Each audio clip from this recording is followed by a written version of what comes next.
Hey, welcome back to the channel. I'm really glad you're here because I'm here today with brother-in-law Ed. How are you, Ed? I'm doing good. Good, Kind of hot. Good. It is hot. We got a little project we're working on. Ed's got a neat piece of equipment that he's going to show me, and you know, of course, everybody agrees that two Eds are better than one, right? You should have been a comedian. You're in the wrong one. Anyway, what are you going to show me today? This is the 3-point hitch trimmer mower. It's basically a weed whacker that runs by your tractor, but it's low so it can get under a fence. So instead of manually walking the weed fence whacking, lines, your tractor does it. and you've got an electric fence wire here. I can go right under. You can go under it, and it's really thick grass you have here too. Yeah. So by But doing a lot this, of people have the 3-board fence, and this will actually, if your bottom board's high enough, it'll go under it. Yeah. Now I see it's got like a little guard around there. Does it, when it hits a post, does it go around the post? It will bend by itself away and then come back around. Yep. All right. Yep. Let's take a look at it. All right. I almost forgot the important question is, what machine are you using here? What is this green thing? In this part of the country, we only have John Deere. So what is this? This is a John Deere? This is a, what the heck is it? It's an 1023E. Is that electric? I forgot. Is E electric? No. So John Deere 1023, which is like a 23 horse, yeah. Right, right. That's no problem. And, all right. All right. So we got some green time in today. Okay.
Well, that is really neat. You can see how even with a light fence post, looks like they just have some 2x4s banged in for this electric fence.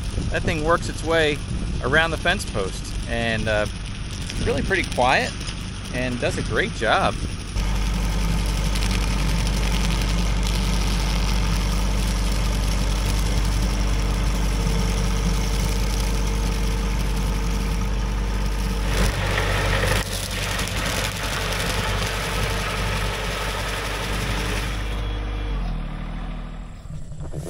Well, that is pretty impressive. Yeah, it's I mean, a lot of people just move the electric fence and mow, which you could do too. You know, yeah. Move it over. I noticed a couple things. First of all, it's really quiet. It's not like, yeah, you know, even a bush hog makes a lot of rattling and noise. I think it's pretty well, the quiet. nice part about being heavy string is that you can hit the pole or you can hit a stick end. Doesn't really. Yeah. It's like a weed whacker. I also noticed the pole. You've only got like 2x4s driven in the ground there. And still, I guess the spring is adjusted enough where it still works. It doesn't knock the pole over. No, I mean, you can push on that. You can see you can get easy a foot of movement out of it with any problem. It's got a spring here. See the spring? Right. In the front. Yeah, right down in there. And then just push on that and it'll go back. Oh yeah, it's pretty you can pull on. So it rides right around it. Pretty impressive. How often do you have to change the string out? You said it's heavy duty string? I would say every hour and a half. You got to put your string in it. Yeah, But that's a pretty easy process, right? Mm-hmm. So does it not wrap around there? It's just one piece of string? Well, what the head does is it holds the string from going anywhere. So now when you stick the thing in, there it comes. Mm-hmm. And there's like 2 fingers in there that hold it. You know, I can't pull back out. It can only go one way. Right. That's all there is to it. And you pull it through until it's... If I was to change this, I'd just pull here that way. So it only goes one way. Right.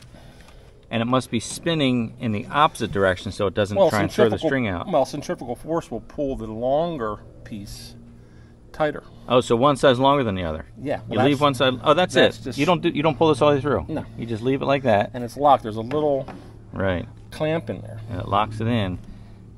I see. And then if you had to, if this broke and you had to pull it out, you would just pull it from this side. Yeah. Right. It's just a little one-way clip. I got you. Interesting. So this is the DR brand 3-point hitch trimmer mower. So how'd you find this thing? What made you find DR? I found it, I believe, on YouTube. Is that right? Mm-hmm. You saw people using it? Mm-hmm. And I mean, they have an advertisement on there for their equipment. Right. But for if people with fences, it's the way to go. I think I've even seen TV commercials for DR, if I'm not mistaken. Done right. Done right. Is that what it stands for? I'm pretty sure. But you're happy with it? You're happy with the equipment? Yeah. The product? It's good? I've ran it for 2-3 years now. No problems. And better than manually running the string trimmer, right? Oh my goodness, I couldn't imagine with a string trimmer. Yeah. Nice. Well, thanks for sharing that with me. Okay. I appreciate it. Take care. Well, there he goes. Well, that was a fun little demonstration. He just called me up and he said, hey, I'm running this string trimmer on the back of the tractor. You want to come check it out? So I thought, let's go. Let's record a little bit of content with that. And I'm glad I saw that. I've never seen that before, and it's a neat piece of equipment. So I hope you enjoyed that as well. Thanks for watching, and I look forward to seeing you next time.